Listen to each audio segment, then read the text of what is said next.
Welcome dear students to the next class. तो आज हम बच्चों normal form of a matrix सीखेंगे और साथ में बताएंगे कि नॉर्मल फॉर्म की हेल्प से किसी मैट्रिक्स का रैंक कैसे निकाला जाता है। तो let us begin with normal form of a matrix. तो बच्चों इस तरह की मैट्रिक्स यहाँ पे आई आर 0 0 0, इस तरह की मैट्रिक्स आई आर 0 और इस तरह की मैट्रिक्स आई आर 0। तो these matrices are called normal forms of matrix. तो आई आर क्या है? ये एक यूनिट मैट्रिक्स है। तो आर यहां पे अगर 2 हो जाए तो 2/2 की यूनिट मैट्रिक्स। अगर यहाँ पे R3 है तो 3/3 की यूनिट मैट्रिक्स, बाकी एलिमेंट्स 0। ऐसे भी हो सकता है। तो आई आर मतलब यूनिट मैट्रिक्स आइडेंटिटी मैट्रिक्स। आपको याद है I2 unit matrix identity matrix जिसके डायगोनल एलिमेंट्स 1 बाकी 0, 2/2। अगर यहाँ पे R2 है। अगर हम I3 की बात करें तो डायगोनल एलिमेंट्स 1 बाकी सारे एलिमेंट्स 0। तो अगर मैं 3/3 की मैट्रिक्स की बात करूं, अगर R3 है तो बच्चों इनमें से कोई भी मैट्रिक्स आ जाए फाइन, तो वो आपकी normal form of the matrix होती है। और उस केस में जो R है that is a rank of the matrix. तो एक क्वेश्चन की हेल्प से इसको समझेंगे। तो लिखिए क्वेश्चन। इसका क्वेश्चन ऐसे आएगा एग्जाम्स में कि find the rank of the matrix. ऐसे क्वेश्चन बनेगा, find the rank of matrix. हमें एक मैट्रिक्स गिवन हो गई, जैसे यहां पे दी है 1 2 3 2 3 4 3 5 7 after reduction to normal form. After reduction to normal form. तो पहले हमें इस मैट्रिक्स को नॉर्मल फॉर्म में रिड्यूस करना है। मतलब इन तीनों में से कोई एक मैट्रिक्स बनानी है। यूनिट मैट्रिक्स आर कुछ भी हो सकता है, राइट, बाकी के एलिमेंट्स 0। तो बच्चों ये हमारा क्वेश्चन है। तो देखिए इरेज कर देते हैं। तो अब हमारे पास जो मैट्रिक्स दी है उसका नाम मैंने कैपिटल ए रख दिया, कुछ भी रख सकते हो। Capital A is the matrix 1 2 3 2 3 4 3 5 7। तो बच्चों स्टार्ट कैसे करना है? जैसे हम नॉर्मली यूनिट मैट्रिक्स बनाते हैं। तो देखिए यूनिट मैट्रिक्स मतलब डायगोनल के एलिमेंट्स 1 बनाते हैं, बाकी के सारे एलिमेंट्स 0 बनाते हैं। हम ऑलरेडी अर्लियर बता चुके हैं सब कुछ, और इवन +2 क्लास में भी हमने ये सीखा हुआ है। तो क्या लिखेंगे? This matrix is equal to. तो पहले यहाँ पे ऑपरेशन लगा रहा हूं मैं बाय। ये देखिए 1 है, इसके नीचे मैं 2 0 बनाऊंगा। यहाँ पे 0 बनाने के लिए मेरे को ऑपरेशन लगाना पड़ेगा R2 changes to R2 minus 2 times R1। और यहाँ पे 0 बनाने के लिए रो 3 को चेंज करना पड़ेगा रो 3 माइनस 2 टाइम्स 3 टाइम्स रो 1। तो बच्चों यहाँ पे 1 है, इसके कॉलम में 1 के लॉन्ग वर्टिकल लाइन में 2 जीरोस बनाने हैं। तो अगर वर्टिकल लाइन में जीरोस बनाने हैं तो हम रो ऑपरेशंस लगाते हैं। अगर आपको रो के लॉन्ग 0 बनाने हैं तो आप कॉलम ऑपरेशंस लगाते हैं। तो यहाँ पे 0 बनाने के लिए R2 minus 2 times R1 and R3 changes to R3 minus 3 R1। तो ये ऑपरेशन लगाएंगे तो this matrix is equal to, first row same रहेगी, इसको ये ऑपरेशन सेकंड रो पे लगाओ। मतलब फर्स्ट रो को 2 से मल्टीप्लाई करो और सेकंड रो में से माइनस कर दो। तो देखिए इसको 2 से मल्टीप्लाई, इसमें से माइनस। इसको 2 से मल्टीप्लाई किया 4, 3 में से माइनस। इसको आपने 2 से मल्टीप्लाई किया 6, 4 में से माइनस। फिर R3 में ऑपरेशन लगाएंगे R1 को 3 से मल्टीप्लाई किया और R3 में माइनस, इसको 3 से मल्टीप्लाई किया, इसमें से माइनस 0, इसको 3 से मल्टीप्लाई किया 6, 5 में से 6 माइनस, इसको आपने 3 से मल्टीप्लाई किया 9, फिर 7 में से ये माइनस।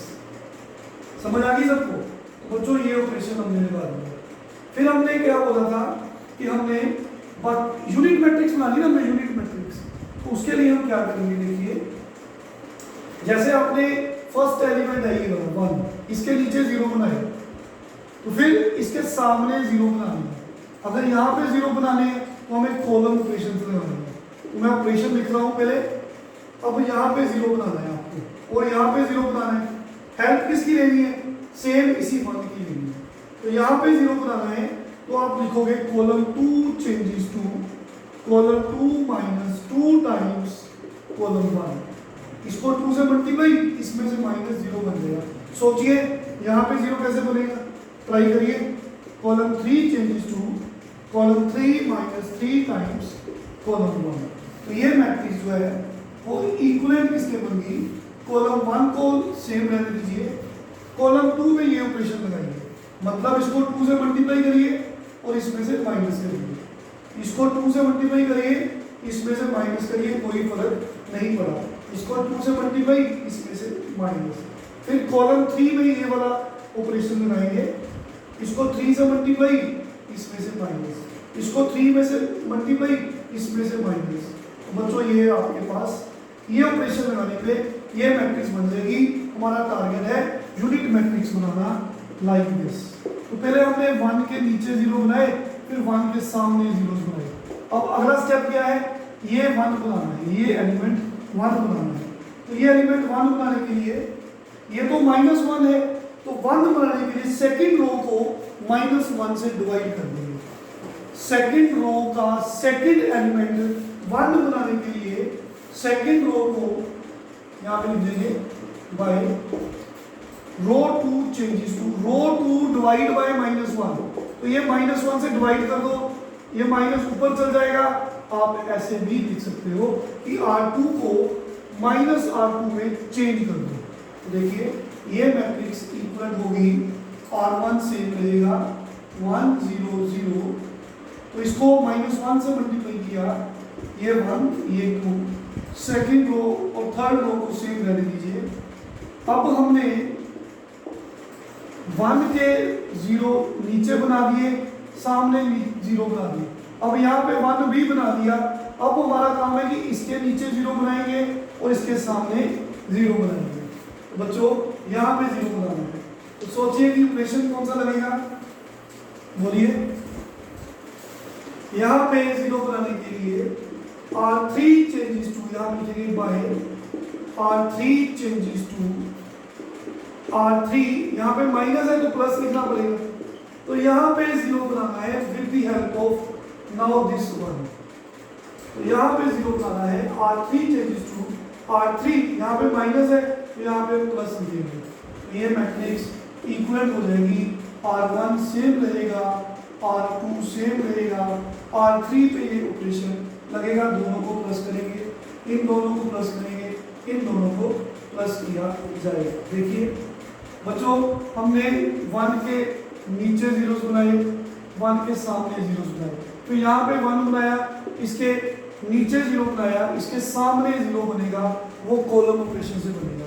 तो क्या लिखेंगे, अब यहाँ पे 0 बनाना है तो लिखेंगे बाय कॉलम 3 चेंजेस टू, सोचिए कॉलम 3 -2 टाइम्स कॉलम 2। तो this matrix is equal to, column 1 को सेम रहने दो, कॉलम 2 को सेम रहने दो, ये वाला ऑपरेशन यहाँ पे लगाएंगे, इसको 2 से मल्टीप्लाई, इसमें से माइनस, इसको 2 से मल्टीप्लाई, इसमें से माइनस। तो बच्चों क्या ये नॉर्मल फॉर्म बन गई? यस। वो कैसे बनी? बिकॉज इस चीज को आप देखिए कि ये आपके 4 एलिमेंट्स 1 0 0 1, ये आपका I2 लिख गया, normal form IR 0 0 0, this is said to be the normal form. हमने स्टार्टिंग में यही तो बताया। तो यहाँ पे 1 0 0 1, ये 4 एलिमेंट्स पे R की वैल्यू 2 है। देखिए 2 ऑर्डर की और बाकी के सारे एलिमेंट्स जो है ये 0 है, चेक करिए आप इसको इस फॉर्म में ऐसे लिख सकते हैं। तो ये जो फॉर्म है, ये जो मैट्रिक्स है वो ऐसे भी लिखी जा सकती है। तो ये नॉर्मल फॉर्म बन गई, तो आप बोलो this is the normal form of the matrix. और यहाँ पे R जो होता है that is the rank of the matrix. तो what is the rank, what is the rank here, तो you have to say that rank of the matrix is 2। वैसे भी डिटरमिनेंट मेथड से 2/2 का डिटरमिनेंट मिल गया जिसकी वैल्यू 0 नहीं है, तो rank of the matrix is 2। तो दिस क्वेश्चन इज कंप्लीट। आप आज इस तरह के क्वेश्चन ट्राई करेंगे, नेक्स्ट लेक्चर में हम आगे और भी अच्छे क्वेश्चंस कराएंगे। Thank you very much, take care.